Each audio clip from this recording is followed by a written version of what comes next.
Hey everybody, I'm Mama Baird and welcome back to the channel. Today I have a what I feed my kids for you. This is a breakfast edition though.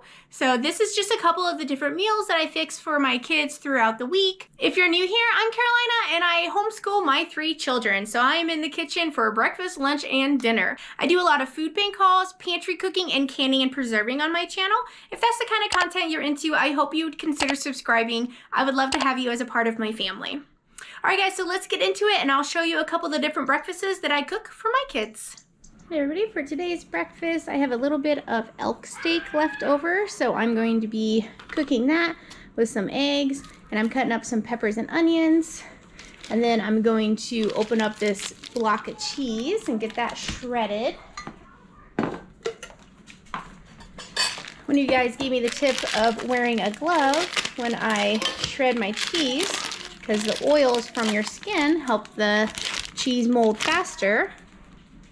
And I thought that was a great tip, so I'm going to do that this time. And grate all this cheese in here, if it'll fit.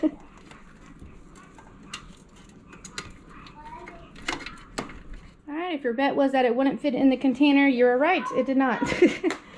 But that's okay. It's enough for now. You guys know I like to keep the peppers and onions prepped up in my fridge, and I don't have any prepped right now, so I'm going to do that this time. I'm going to be using a shallot though instead of an onion. The shallot's kind of like if a onion and a garlic had a baby, it would be a shallot. For those who've never heard of them before, they grow just like onions. Sharpen my knife. If you can't cut through a pepper, you probably need to sharpen your knife.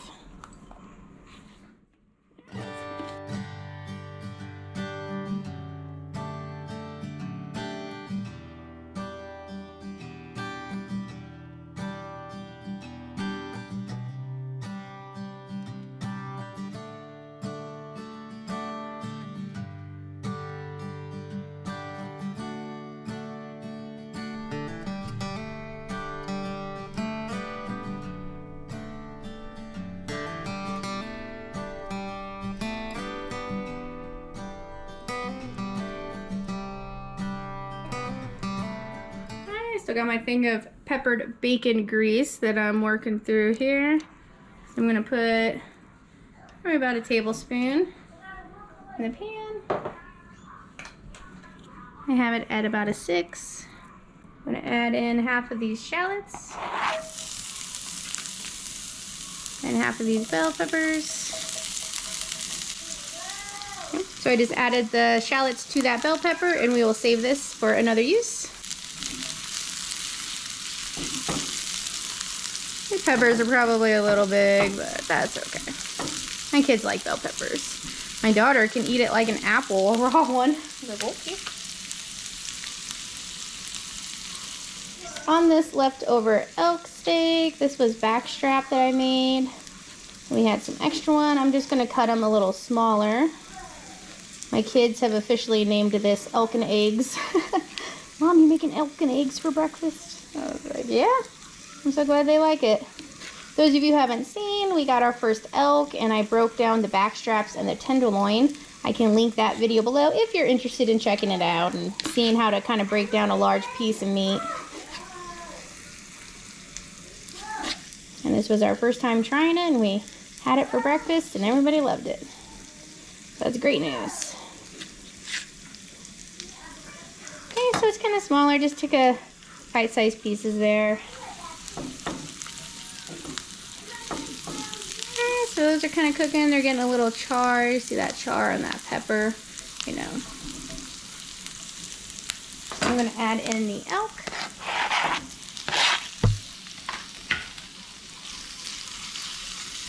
So you can do this with any meat, guys. This is like whatever leftover meat you have. Obviously, you don't expect everybody to have some fresh elk backstrap in their fridge.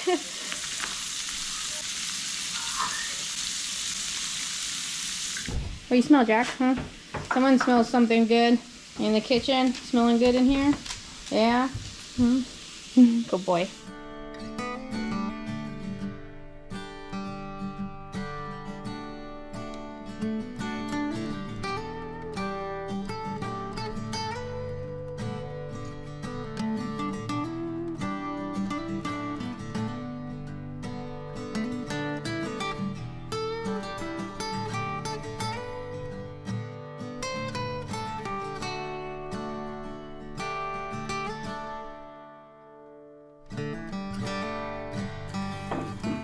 So all you want to do with the eggs is just kind of move them around. See, they're sticking a little bit. I needed to have a little more grease in there.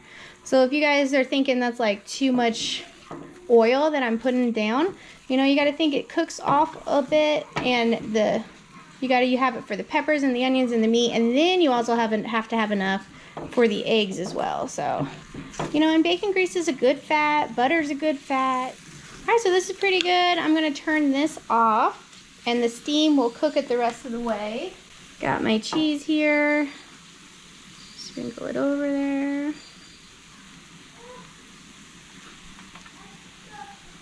Put a lid on it, let that finish cooking.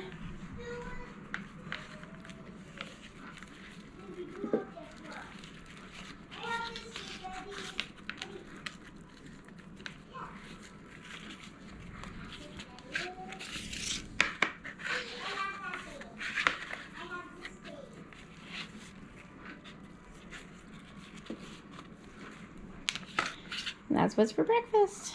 Guys, for breakfast today, I'm going to be making this farina. I'm pretty sure it's just like malto meal. It's actually made by malto meal. So we're going to be cooking some of this. So I'm going to be making 3 servings. This has the instructions on the side here. So I need 3 cups of water. And you can make this with milk. And this is a good way to start utilizing powdered milk if you have it. I like to use it in my cooking. If you want to get 1 cup of powdered milk, you need a cup of water and 1/3 a cup of milk. Since I have 3 cups of water in here, I'm going to measure out 1 cup of powdered milk. And that would make it like I'm cooking this in milk. So that's a good way to utilize some powdered milk if you have a lot of that. And then I'm going to add some butter to it and probably some brown sugar. Brown sugar, I also have honey. That would be good with it. So let's do 1/3 of a cup of homemade brown sugar. Brown sugar is just molasses and regular sugar, and you just mix it up. If you want, like you can see here, I got some clumps of molasses in there. Super easy, guys. And I also have some golden raisins that have been sitting in my cupboard for a while, so I'm going to put some of these in there just to give it a little texture. Alright, our water is boiling. So I'm going to add in the powdered milk real quick. Get that all milky. Then I'm going to add in this. It's 3 tablespoons per cup. So I'm going to eyeball it just a little bit. About that much. And then I'm going to turn it down just a smidgen. So I got it down to about a 6 right now. Because you don't want to scorch that milk. You don't want to cook it. I'm going to go ahead and add the sugar as well.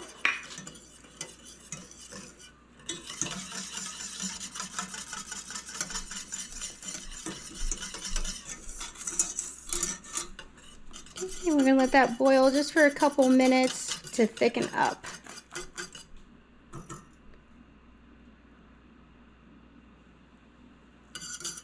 Yeah, it's already starting to thicken.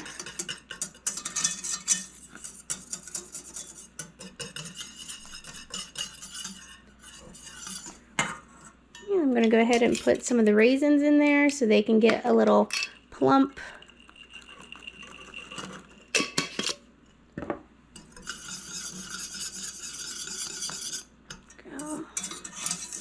You can see that thicken up. Until you get used to how thick it's going to get on you, it's best to measure so you can go, you know, by the recommendations and then adapt from there. See, this is getting thick. It just took a while to thicken up there.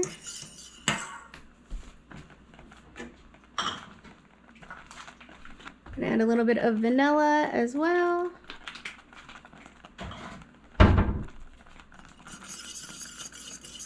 There we go.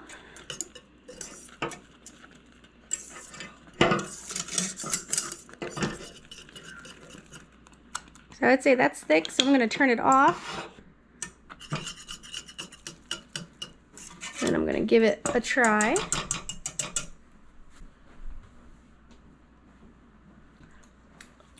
That tastes perfect. So let's dish it up. And that's what's for breakfast today. This is how much I had left after their first bowls. So we'll see if they need more. If not, then that's leftover. I can just heat that up another day. And we got extra. Alright, so I'm going to be making a Dutch baby. Here are all my ingredients. First thing I'm going to do is get this butter in my pan. I have an 8-inch cast iron skillet I had in the oven at 425. So I'm going to put 4 tablespoons of butter in there and put it back in the oven. We're going to get that melting while we work on our batter. So we're going to start with 3 eggs. And this is going straight into our blender. All right, so we got 3 eggs. We're gonna do 1/2 cup of flour next. Here's a tablespoon of sugar. The key to getting a fluffy Dutch baby is that you want all your ingredients at room temperature. So I went and grabbed one of my canned milk that I keep on my shelf. So that's at room temperature. We're gonna add 1/2 cup. And that's all we are putting in. Well, I'm gonna add a little bit of vanilla. You know, I love vanilla.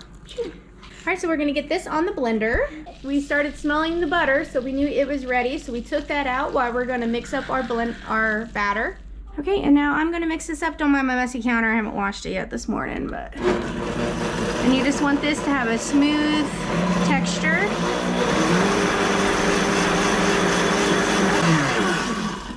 All right, that's good enough. You can do this by hand, but blenders are great.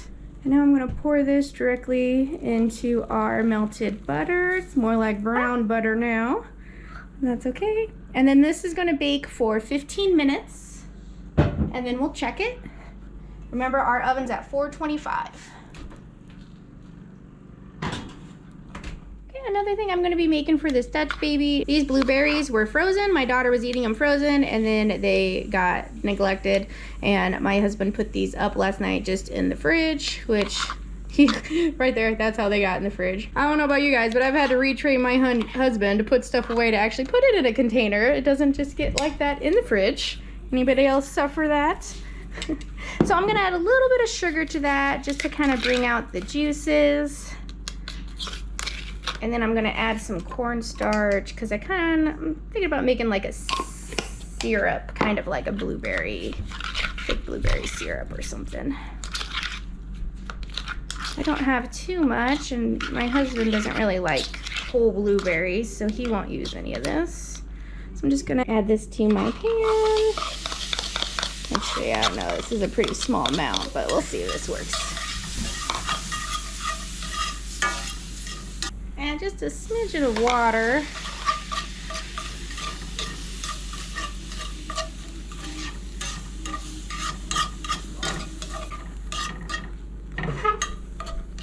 There you go. Kind of worked out. It's thick blueberries, you can mash them a little bit. Get some of the juices going too.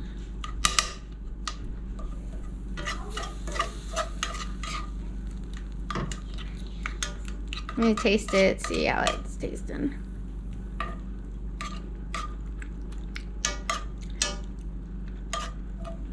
Yeah, tastes really good. So I'm gonna turn that off. We'll let that thicken up. It worked a little bit. We'll put that on the kids'.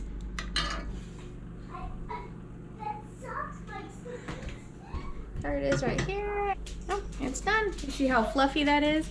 That's because everything is at room temperature, the eggs as well as the milk. So I have my powdered sugar container here. I'm gonna put some on right as it comes out, so I'll kind of blend it, melt it, and then make a big mess on my stove. I'm making a Dutch baby pancake.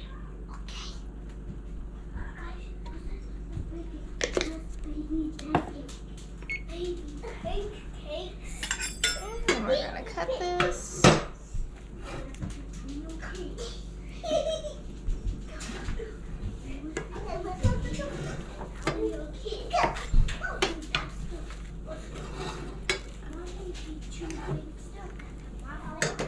So husband's going to get some maple syrup on his, and then the kids are getting the blueberry.